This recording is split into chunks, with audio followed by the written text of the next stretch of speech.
Good morning. কেমন আছো সবাই? আশা করি সবাই ভালো আছো ও সুস্থ আছো। শুভপ্রিয়া ক্রিয়েশনের আর একটা নতুন ব্লগে তোমাদের অনেক স্বাগত। এখন বাজে সকাল 8টা। ব্লগটা এখন থেকে স্টার্ট করলাম তোমাদের সাথে নিয়ে। আজকের এই ঘুম থেকে উঠেই দেখো জানালাটা খুলে দিয়েছি, কারণ দুদিন আকাশ মেঘলা হওয়ার কারণে ছিটেফোঁটা বৃষ্টিও হয়েছে, কিন্তু আজকের না ভীষণ রোদ্দুর উঠেছে। সকাল 8টা থেকে এতটাই রোদ্দুর উঠেছে যে দেখে মনটা একদম ভালো হয়ে গেল। তো তাই জন্য দেখো জানালাটা খুলেই আমি কাজ করছি, যাতে আলো বাতাসটা ঢোকে ঘরে। আর তার সাথে ভিজিয়েছি কিছু কাপড়ও, কারণ 2 দিন ধরে কাপড় জামা কিছুই শুকনো হচ্ছে না।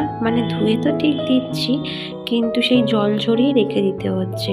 সকালবেলা উঠেই কাপড়গুলো আগে ছাদে মেলে এসেছি, আগের দিনকারের কাপড় যেগুলো শুকনো হয়নি।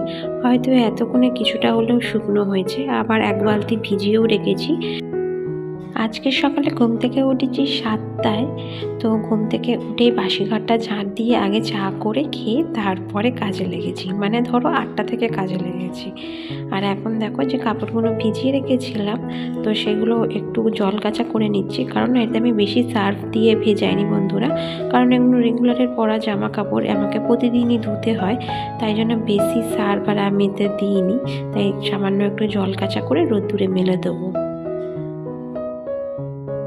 আগের দিনকারে বিয়ে বাড়িতে পরে যাওয়া জামা কাপড়গুলো আর ধোয়া হয়নি, ভিজাইনি সকালে উঠে, কারণ ভাবলাম আকাশটা আবার কেমন থাকবে, যদি তো মেঘলা থাকে তাহলে কোথায় যে মেলবো আর কোথায় শুকনো করব।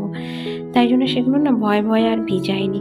কিন্তু সকালবেলা উঠে দেখছি বেশ ভালোই রোদ্দুর উঠেছে, কিন্তু এখন ভাবছি রেগুলারের পরনে জামা কাপড়গুলো আগে ধুয়ে দিই, যদি ছাদে মেলার মতো জায়গা থাকে তো বেলার দিকে কেচে দেবো। আর ওইদিকে আমার ছেলেও ঘুমাচ্ছে, তাই জন্য আমি না নিশ্চিন্তে কাজগুলো করতে পারছি। যদিও ঘুম থেকে উঠতো তাহলে না এতগুলো কাজ হয়তো আমি সকাল সকাল করতে পারতাম না, কারণ ওর পিছনেই আমার আধা ঘন্টার সময় চলে যায়। ধরো ওকে মুখ ধুইয়ে দেওয়া, ওকে একটু খাইয়ে দেওয়া। নিজের হাতে এখন খেতে পারে, কিন্তু কি বলতো, বড্ড নষ্ট করে খাবার, এদিক সেদিক ছিটায়। তো আমি এখন যতটাই পারি ওকে খাইয়ে দিয়ে তারপরে কাজ করার চেষ্টা করি, না হলে ওকে নিজের হাতে খেতে দিলে না খাবার তো কম খায়, তার সাথে ছিটায় বেশি, আর ঘর বাড়ি খুবই নোংরা করে। আর আজকের না ঠান্ডাটা বেশ একটু কম আছে। 2 দিন ধরে যা অতিরিক্ত ঠান্ডা পড়েছিল, কাজ করাই মুশকিল হয়ে যাচ্ছিল, সকালে জলের কাজ করতে খুবই কষ্ট লাগছিল, কিন্তু আজকে সেই পরিমাণে ঠান্ডাটা বেশ কম। আর এই যে দেখো গামলিতে যে বাসনগুলো দেখছো, এগুলো না আগের দিন রাতেই আমি ধুয়ে রেখেছিলাম। ধরো সন্ধ্যের চা খাওয়া বাসন ছিল, রাতের ভাত খাওয়ার বাসন ছিল, তো সেগুলো আমি রাতেই ধুয়ে রেখেছিলাম, জল ঝরাতে দিয়েছিলাম এই গামলির মধ্যে। তো এখন সেগুলো উপর করে দিচ্ছি। বাসন উপর করতে করতে দেখলাম নিচে সবজিওয়ালা এসে ডাক দিচ্ছে, তাই জন্য দৌড়ে গিয়ে আগে সবজিটা নিয়ে আসলাম। এই যে দেখো একটা বড় সাইজের বাঁধাকপি নিয়েছি, তার সাথে একটা ফুলকপিও নিয়েছি, আর নিয়েছি কিছুটা পেঁয়াজ কলি, আর ওখানে রয়েছে বেগুন আর গাজর, আর একটু আছে কাঁচা লঙ্কা।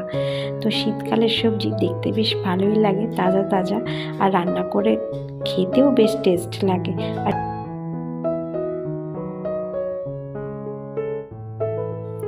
আর এই যে দেখো ছেলের দুধ দিয়ে গেছে, সেটাকেও একটু গরম করে নিচ্ছি, নাহলে আর বেশিক্ষণ রেখে দিলে গরুর দুধ তো কেটে যাওয়ার ভয় থাকে।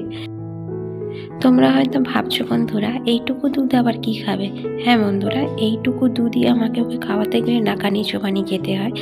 ধরো এর সাথে আমি একটু মুড়ি গ্রাইন্ড করে দিই, একটু রুটি দিই, একটু মিল্ক পাউডার দিই বা প্রোটিন পাউডার দিয়ে এইভাবেই আমাকে ওকে খাওয়াতে হয়।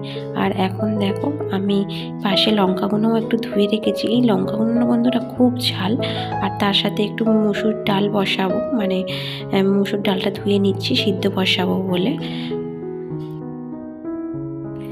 মুসুর ডালটায় না বন্ধুরা ভীষণই পরিমাণে পাউডার ছিল, সাদা সাদা, তাই জন্য দেখো আমি 2-3 বার করে ধুয়ে নিচ্ছি, না হলে যেহেতু আমার ছেলে খাবে তো অনেক রকম কেমিক্যালই থাকে, তাই জন্য আমাকে ভালো করে না জিনিসপত্র কি বলো তো, কোনো সবজি বলো ডাল বলো, তো বাইরের যে কোনো জিনিস একটু ভালো করে পরিষ্কার করে ধুয়ে নিতে হয়।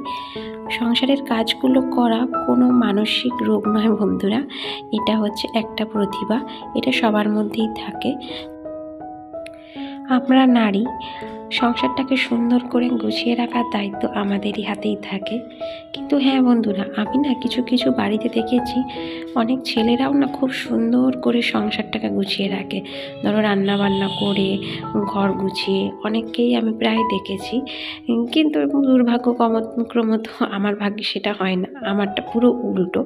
মানে যেখানে যেটা ফেলে রাখার তো সেখানে রাখবেই, উপরন্তু কিছুই করতে চায় না। তো সেটা বলে আর লাভ নেই। যেটা যার ভাগ্য সেটা তাকে তো মেনে নিতেই হবে।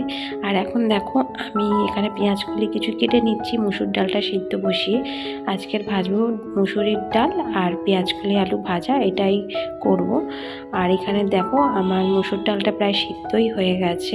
খুব সুন্দরভাবে সিদ্ধ হলো জানো তো, প্রেশারেও দিতে লাগে না। আমি না মানে ডাল যখন সিদ্ধ করি তখন প্রেশার কুকারে দিই না, কারণ না আমার মনে হয় যে প্রেশার কুকারে ডাল সিদ্ধ করলে ডালের টেস্টটা কেমন যেন একটু হয়ে যায়। হ্যাঁ, যারা গ্যাস বাঁচাতে চাও তারা অবশ্যই প্রেশার কুকার ব্যবহার করো বন্ধুরা। আমার মতো এই টুকটুক করে কড়াতে ডাল সিদ্ধ করো না, তাহলে অনেকটা কাজেও লেট হয়ে যায়। আর কি বলো তো, গ্যাসটাও অনেকটা পড়ে। কিন্তু আমার না এত বাজে অভ্যাস হয়ে গেছে, আমি একদম প্রেশার কুকার ব্যবহার করতে চাই না। মানে এটা না আমার আগাগোড়া হয়তো অভ্যাস যে আমি প্রেশার কুকারে ডাল সিদ্ধ করবো না।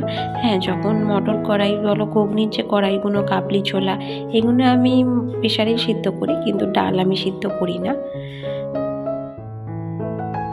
এখন দেখুন ডালটাকে ফোড়ন দেব, তো তার জন্য দিলাম একটু পাঁচ ফোড়ন আর সর্ষের তেল, আর তার মধ্যে দিলাম একটু রসুন থিতো করে, আর দেব একটু কাঁচা পেঁয়াজ। মানে অল্প একটু দিলেও হয়, না দিলেও হয়, কিন্তু আমার পেঁয়াজটা দিলে বেশ ভালো লাগে খেতে, তাই জন্য আমি দিলাম। আর এর মধ্যে অবশ্য যদি তোমরা করো না, একটু শুকনো লঙ্কা আর একটা তেজপাতা দিয়ে দিও। আমি না শুকনো লঙ্কাটা দিলাম না, কারণ আমার ছেলে খাবে, ওর যদি আবার ঝাল লাগে, তাই জন্য আমি একটা কাঁচা লঙ্কা না যখন ডালটা সিদ্ধ করেছি তখন দিয়েছিলাম। আর এর মধ্যে দিয়ে দিলাম একটু হলুদ আর নুন। তো এটা দিয়ে আমি একটুখানি নাড়াচাড়া করে ডালটাকে ঢেলে দেবো। আর মসুর ডাল তো জানোই খুব সুন্দর একটা গন্ধ বেরোয়, মানে ফোড়ন দেওয়ার পর যখন ডালটা ফোটে খুব সুন্দর একটা স্মেল বেরোয়। বন্ধুরা, আজকের সকালের ব্রেকফাস্টটা তোমাদের সাথে শেয়ার করা হয়নি, কারণ ব্রেকফাস্টে না আজকে সেরকম কিছু বানাইনি। আগের দিনকারের একটু রুটি ছিল, তো সেটা গুড় দিয়ে আমরা খেয়েছি। মানে যে পাতলা যে লিকুইড যে গুড়গুলো থাকে সেই গুড় দিয়েই খেয়েছি, তাই জন্য সেইটা আর তোমাদের সাথে শেয়ার করা হয়নি। আর এখানে দেখো আমার ডালটা হয়ে যেতে আমি এখন পেঁয়াজকলিগুলোও ভেজে নেব। তো একটু দিয়ে দিলাম সর্ষের তেল আর একটু পাঁচফোড়ন। আমার পাঁচফোড়নের স্মেলটা না খুব ভালো লাগে, তাই জন্য আমি প্রায় সবজিতে যখনই ফোড়ন দিই তো দিয়ে থাকি পাঁচফোড়নটা।